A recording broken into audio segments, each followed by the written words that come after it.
Leemos en Juan capítulo 18, verso 38. Le dijo Pilato, ¿qué es la verdad? Hoy, amados hermanos, reina más que nunca esta misma pregunta, desde los académicos hacia la sociedad, cuando se preguntan, ¿qué conocimiento es verdadero? Por lo cual en las mentes de los hombres flotan las preguntas, ¿existe realmente la verdad? ¿Se puede hablar de la verdad como algo único?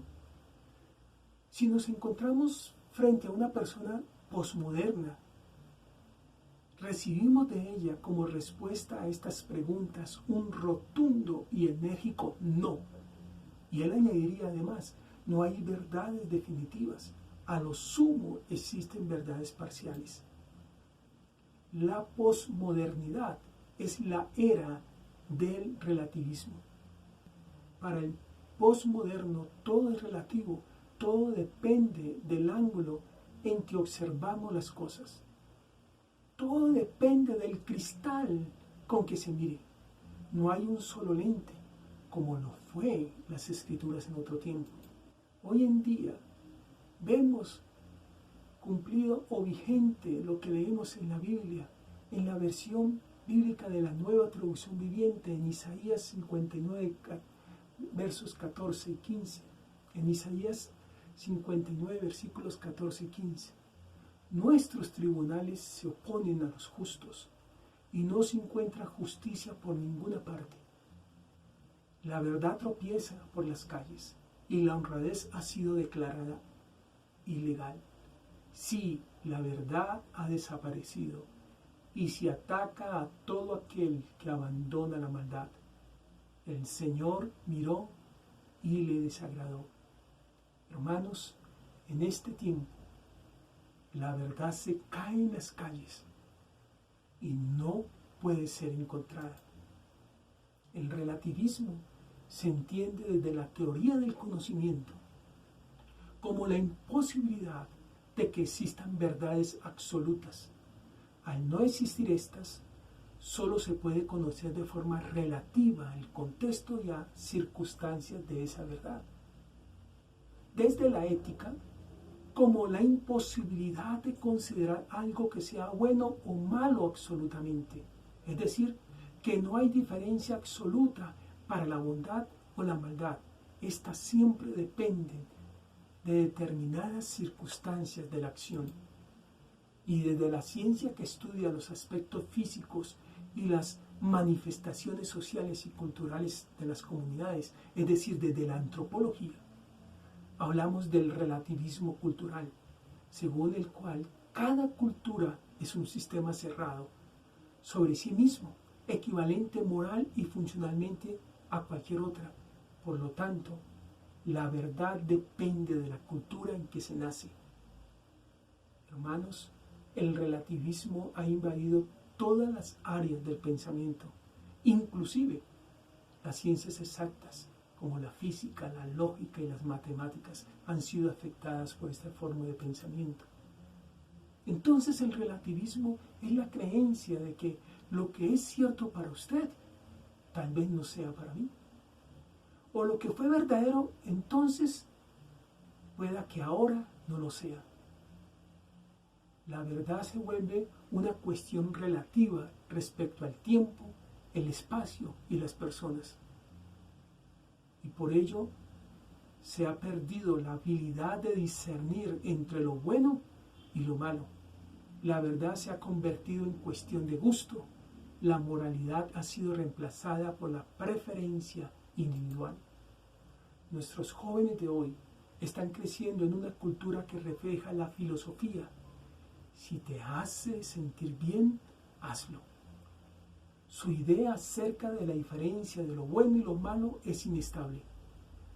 Algo que está sujeto a cambios, algo que es relativo, circunstancial y personal, no permanente o universal. Es por eso que las conversaciones y discusiones de hoy terminan con la muy trillada frase: esto será verdad para ti, pero no para mí. O la muy popular frase de nuestro comediante Suso: interesante, pero discutible. Ahora con el relativismo, muchas cosas que se consideraban pecado se empiezan a observar como normales. Ha desaparecido el límite entre la normalidad y la patología. Hay un extraño gusto por lo transexual, el homosexualismo, el transvestismo.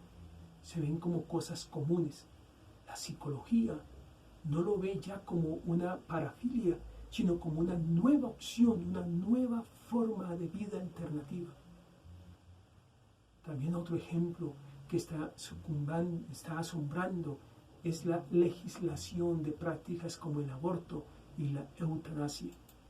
Todos estos ideales nos llegaron a nuestras casas en Latinoamérica desde los medios de comunicación masivos y hemos empezado a copiar el mismo tipo de comportamiento.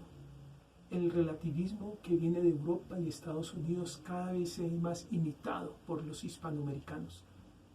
Las series televisivas, las películas, telenovelas reproducen personajes gays, travestis y cuanto sujeto subgéneris transexual les puede pasar por sus mentes. Ahora, bajo el relativismo, el individuo solo puede aspirar a conocer parte de la realidad. Sus creencias son teorías temporales, es decir, son precarias o anticuadas. Ninguna de sus afirmaciones tiene superioridad sobre otra. Es ridículo que afirme poseer la verdad. Es visto como despreciable al tratar de establecer sus ideas o puntos de vista. Y se espera que su mayor virtud sea la tolerancia. Hermanos, la cruda verdad es que el consenso cultural occidental fundamentado sobre las bases del cristianismo se ha derrumbado.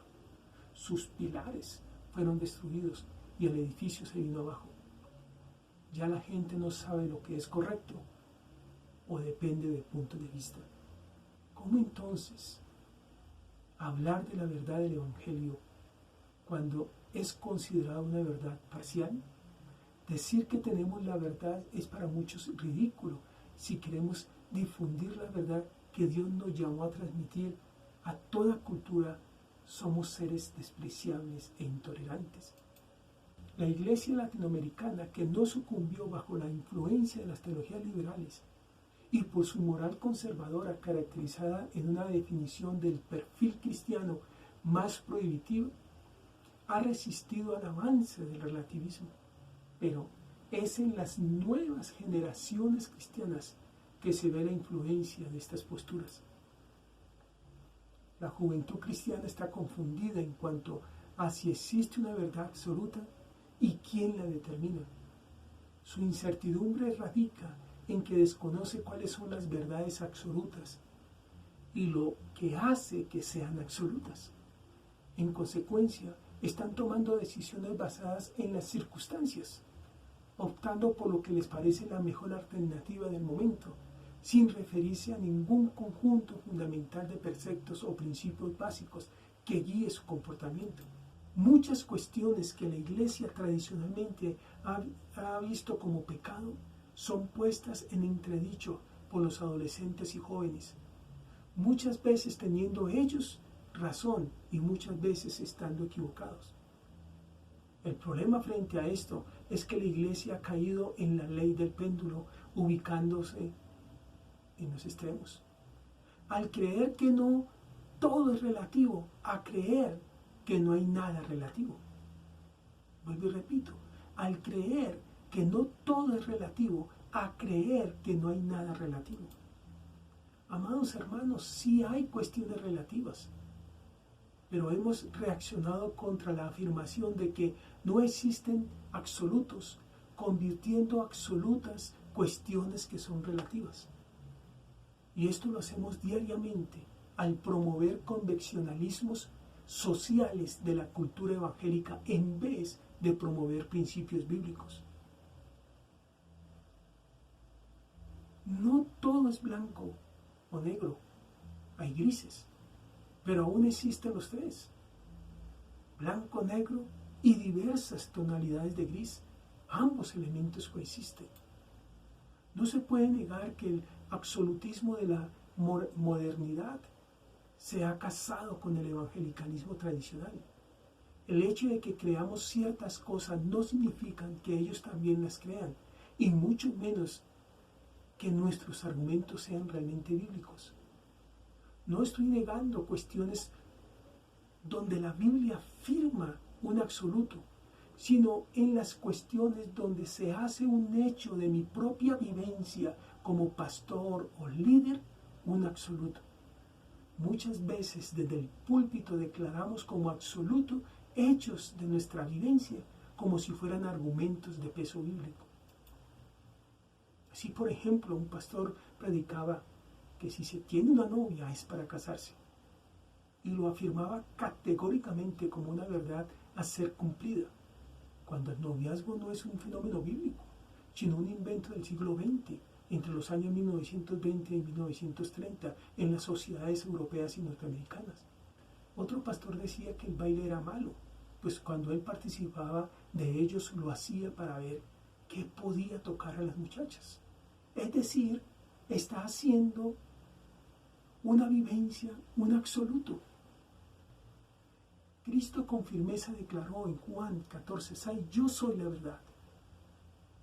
Dios es la verdad absoluta máxima y quien define las verdades absolutas. Es por esto que el cristianismo no puede ser silenciado y se sale de la línea al pregonar a viva voz que sí existe una verdad y que es absoluta. Dios es la verdad absoluta y esa verdad es reflejada por medio de su palabra, revelada a través de las Sagradas Escrituras. Ante los interrogantes de los jóvenes creyentes podemos afirmar que sí existe la verdad absoluta y podemos con seguridad y firmeza declarar que lo verdadero en un tiempo y lugar es verdad en todo tiempo y lugar y que lo verdadero para una persona es verdad para todas las personas.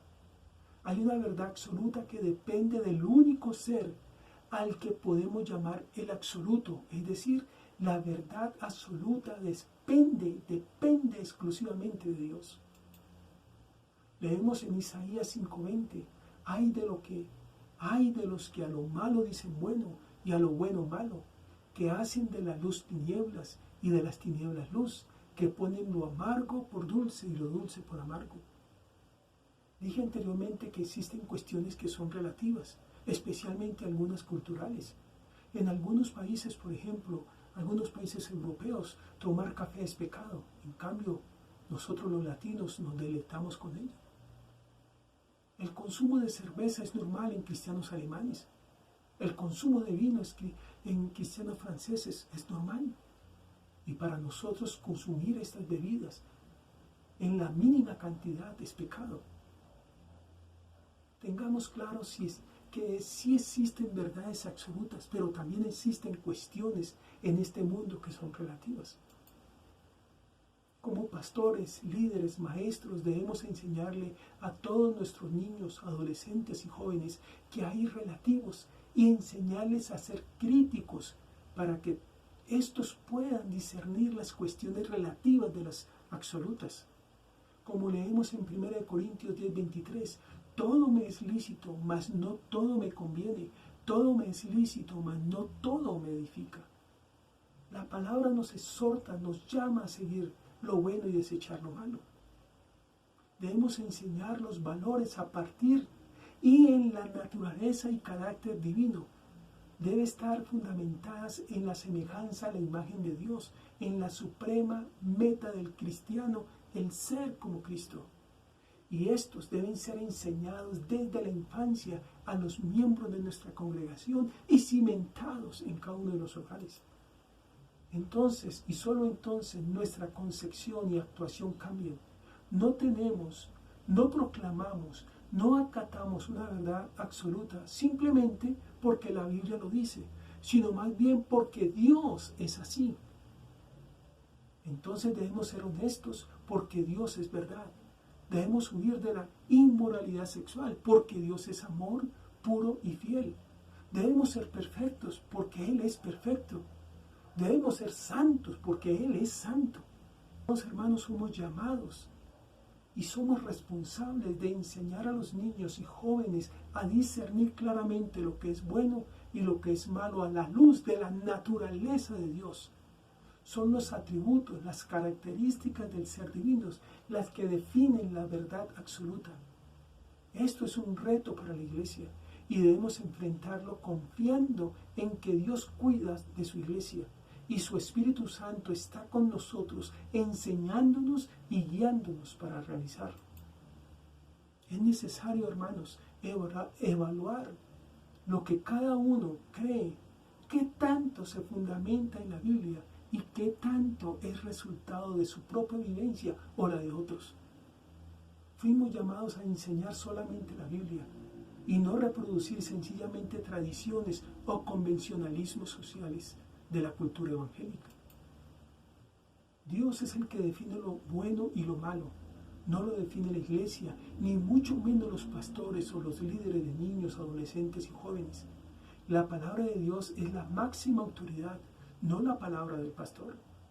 La palabra nos dice, el Señor es mi pastor, no el pastor es mi Señor. Tengamos cuidado de no imponer nuestro tradicionalismo poniendo más peso a los jóvenes de lo que demanda nuestro Dios, sin querer estar haciendo como los fariseos, como leemos en Mateo 23:4, porque atan cargas pesadas y difíciles de llevar y las ponen sobre los hombres, sobre los hombros de los hombres, pero ellos mismos ni con un dedo quieren moverlas.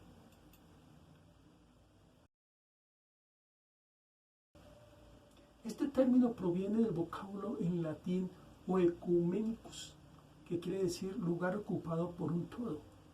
Se trata de una corriente religiosa filosófica propia del cristianismo que define una idea fundamental.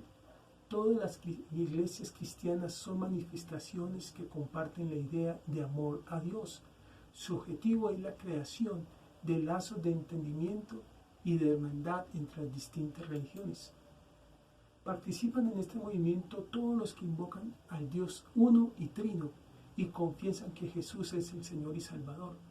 Casi todos, aunque de distinta manera, aspiran a una iglesia de Dios única y visible. El movimiento ecuménico comenzó oficialmente en el Congreso Misionero de Edimburgo, Escocia, en 1910. Surgió en un ambiente protestante y en un contexto misionero, por la necesidad de presentar un frente unido en los países paganos. La Conferencia Misionera Mundial fue la primera conferencia ecuménica de alcance internacional y se celebró en Edimburgo, Escocia, en 1910. Fue considerada una conferencia mundial, aunque los integrantes pertenecían principalmente a las iglesias de América del Norte o las del norte de Europa. De los 1.215 delegados asistentes, solo 17 eran de Asia y fueron llamados nativos. La iglesia ortodoxa o la católica romana no fueron invitadas. Tampoco hubo representantes de la iglesia de África, Asia o Latinoamérica. Entonces, en esta conferencia solo participaron denominaciones y asociaciones relacionadas con el cristianismo protestante. Finalizada la conferencia, se decidió formar un comité de seguimiento que daría origen posteriormente al Consejo Misionero Internacional. Las tres grandes figuras que establecieron las bases del ecumenismo protestante fueron Carlos Bren, obispo de la Iglesia Episcopal Canadiense. En 1927 reunió en Lausana, Suiza, una conferencia que dio origen al movimiento Fe y Constitución. Su objetivo era unificar la doctrina. El segundo fue Nathan Söderblom, como vimos en la clase anterior, obispo luterano de Uppsala, Suecia. Trató de enfocar la unidad de los cristianos bajo el aspecto práctico y no doctrinal. Buscaba la colaboración de las actividades prácticas como camino para llegar a la unidad. En el Congreso de Estocolmo de 1925 fundó el movimiento Vida y Acción. Recibió el Premio Nobel de Paz en 1930. Y el tercero fue Juan Mott, metodista enamorado del ecumenismo. Su lema fue: mediante la acción unida de todos, demos muestra de que el ecumenismo es una realidad, dejando a la providencia manifestarnos el camino a seguir. En 1946 recibió el Premio Nobel de Paz y fue presidente vitalicio del Consejo Ecuménico. La Iglesia Católica promueve el movimiento ecuménico a través de distintas acciones. En 1925 se organizaron encuentros y charlas con los anglicanos. En 1960 el Papa Juan XXIII funda el Secretariado para la Unión de los Cristianos para promover la unión de todos los cristianos.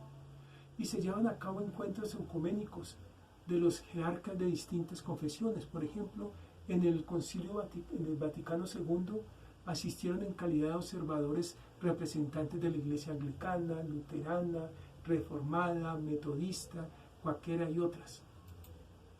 El movimiento ecuménico en el Consejo Mundial de Iglesias agrupa a iglesias de denominaciones y comunidades de iglesias en más de 110 países y territorios en todo el mundo, que representan más de 560 millones de cristianos, incluida la mayoría de las iglesias ortodoxas, gran cantidad de iglesias anglicanas, bautistas, luteranas, metodistas y reformadas, así como muchas iglesias unidas e independientes. Si bien la mayoría de las iglesias fundadoras del Consejo Mundial de Iglesias eran europeas y norteamericanas, hoy la mayor parte está en África, en Asia, el Caribe, América Latina, Oriente Medio y el Pacífico. Cuenta actualmente con 350 iglesias miembros. Para sus iglesias miembros es un espacio insustituible en el que pueden reflexionar, hablar, actuar, orar y trabajar juntas, cuestionarse y apoyarse mutuamente, compartir y debatir entre sí. Como miembro de esta comunidad, las iglesias que se adhieren al movimiento, al Consejo Mundial de Iglesias, están llamadas a alcanzar el objetivo de la unidad visible en una sola fe y en una sola comunión eucarística. Promover el testimonio común en el trabajo de misión y evangelización. Realizar un servicio cristiano atendiendo a las necesidades humanas, eliminando las barreras que separan a los seres humanos, buscando la justicia y la paz y salvaguardando la integridad de la creación, y promueven la renovación en la unidad, el culto, la misión y el servicio. Recordemos que en cuanto a la eclesiología, el protestantismo concibe a la Iglesia como una, santa, universal y apostólica, al igual que las demás iglesias cristianas. Lo peculiar de su eclesiología es que define la idea de una doble dimensión de la Iglesia, una invisible y otra visible. Es invisible por cuanto es la reunión de todos los santos en el cuerpo místico de Cristo, en todos los tiempos y lugares. La unidad y la santidad de la Iglesia está garantizada pues en Cristo, y es visible en la denominación o en la iglesia local en la que se congregan el creyente. Se acepta la existencia de distintas jurisdicciones en la iglesia y se rechaza la idea de que ésta debe estar organizada por una sola persona o por una sola institución. Los hombres que Dios usó en el pasado, tanto y reformadores, establecieron estos principios y como hemos visto en esta asignatura, nunca buscaron el cisma o división de la iglesia. Ellos buscaron reencaminar la iglesia, es decir, su retorno a las escrituras, a la vivencia de las enseñanzas apostólicas. Por lo tanto, si el ecumenismo conlleva el retorno al Dios de la Biblia, al retorno a las escrituras, es necesidad primordial buscar la unidad de la iglesia. Pero si implica renunciar a los principios y que originaron la reforma, entonces el ecumenismo solo podrá ser visto y propicio desde la unidad doctrinal en lo esencial y en la intercomunicación de todos los cristianos.